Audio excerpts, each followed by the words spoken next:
কি হতো বুঝতে পেরেছেন? আপনি জিজ্ঞাসা করুন, এই আব্দুল সেলিম ভাই আছে, এরা যারা আছে, ইমরান ভাইরা আছে, জিজ্ঞাসা করুন সকাল সন্ধ্যা থেকে ফোন করে তাড়া দিচ্ছি, এইটা হচ্ছে কেন, ওইটা হচ্ছে কেন, বন্ধ করো বন্ধ করো বন্ধ করো।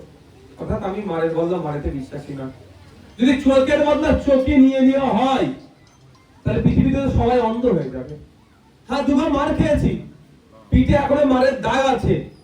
যদি আমি এটাকে স্যাক্রিফাইস হিসেবে নিই, যে এটাকে যদি আমরা যে ভাঙনের স্বার্থে সহ্য করে নিই, আগামী আমি মারবো না, মার খেয়েছি কিন্তু আমি মারবো না, তাহলে আগামী থেকে আর মারামারি হবে না, তাহলে ভাঙনের অশান্তি বন্ধ হয়ে গেল।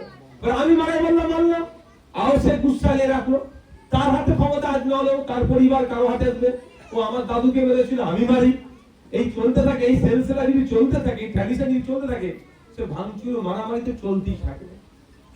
আমি মার খেয়েছি, আমি যদি অন্তত এবারটা যে আমি মার খেয়েছি, চলো এবার সুযোগ এসছে আমাকে কাজ করার, আমি না মার মেরে ওই টাইমটাই আমি ভালো কাজের কথা বলি, তাহলে আর আগামী দিনে মারামারি হবে না। এটাই আমরা করতে পারছি না, এটা আমাদের ব্যর্থতা। কিছু কিছু মানুষ এদের জড়িয়ে পড়ছে। দেখুন, ক্ষমা করে দেওয়া সব থেকে মহান মানুষের পরিচয়, ক্ষমা করে দেওয়া।